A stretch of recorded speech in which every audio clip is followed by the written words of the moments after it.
Hello दोस्तों, आज हम लोग देखेंगे जयशंकर प्रसाद का जीवन परिचय जो क्लास 10 हो या क्लास 9 हो, हमेशा पूछा जाता है। ठीक है, और बोर्ड एग्जाम के लिए तो बहुत मोस्ट इम्पोर्टेंट है। देखिए, जयशंकर प्रसाद का जीवन परिचय लिखने पर हम लोग को 5 नंबर मिलता है। 3 नंबर जीवनी पर और 2 नंबर एक रचना पर। ठीक है, कुल मिलाकर 5 नंबर मिलेगा।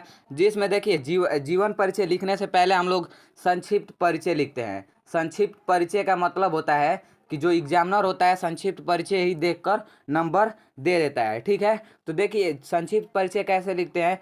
पहले उनका नाम लिखेंगे कि नाम क्या था, जन्म सन लिखेंगे कि जन्म सन क्या था।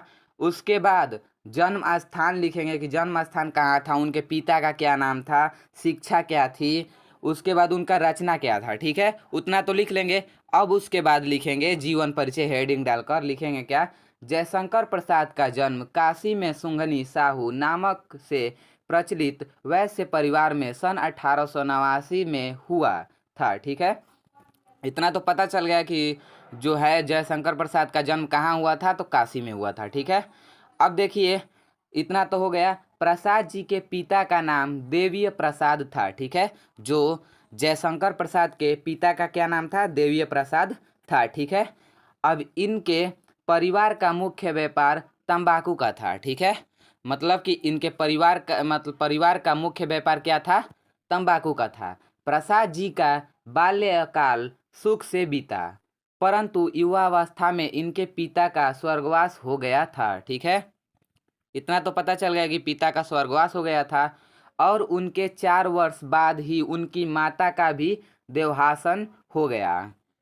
इसलिए प्रसाद जी की शिक्षा तथा पालन पोषण उनके बड़े भाई शंभुरत्न जी ने किया। ठीक है, देखिए यहाँ ले भी पता चल रहा है कि जो जयशंकर प्रसाद के बड़े भाई थे उनका क्या नाम था, शंभुरत्न। ठीक है, अब देखते हैं प्रसाद जी ने फारसी, संस्कृत, हिंदी, उर्दू तथा अंग्रेजी शिक्षा की प्राप्ति घरेलू स्तर पर ही की। ठीक है, यानी कि इन्होंने जो शिक्षा ग्रहण किए तो घरेलू स्तर पर ही किए। और देखते हैं वेद पुराण साहित्य दर्शन के स्वाध्याय से ही इन्होंने पूर्ण ज्ञान प्राप्त कर लिया। ठीक है, पूर्ण ज्ञान प्राप्त कर लिया।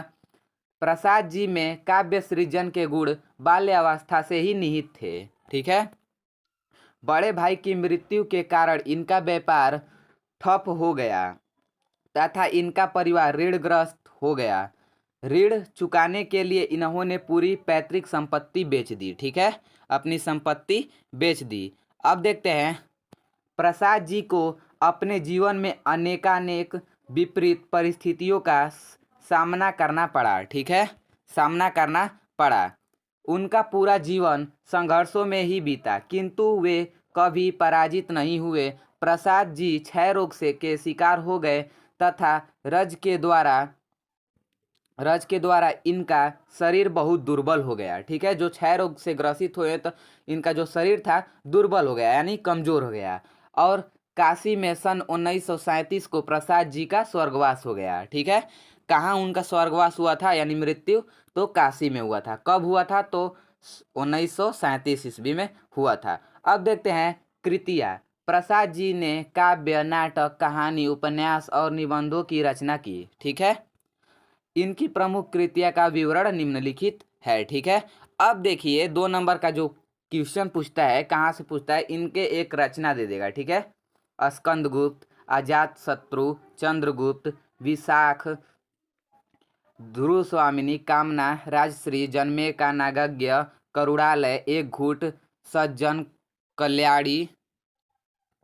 अब देखिए ऐसे ही बहुत है। ठीक है, अब देखते हैं कहानी संग्रह। ठीक है, कहानी में क्या क्या है, छाया, प्रतिध्वनि, आकाशदीप तथा इंद्रजाल प्रसाद जी की कहानियों के संग्रह हैं। ठीक है, इतना तो हो गया। अब देखते हैं उपन्यास। उपन्यास क्या है, देखिए ये इसमें से एमसीक्यू भी पूछता है। ठीक है, तो उपन्यास है कंकाल, तितली और इरावती अपूर्ण, मतलब कि इरावती पूरा पूर्ण नहीं हुई है। ठीक है, प्रसाद जी ने अपने इन उपन्यासों में जीवन की वास्तविकता का चित्रण किया है। ठीक है, अब देखते हैं जो है निबंध संग्रह। निबंध संग्रह है काव्य कला तथा अन्य निबंध। ठीक है, इतना तो देखिए। निबंध संग्रह देख लेंगे, उसके बाद काव्य।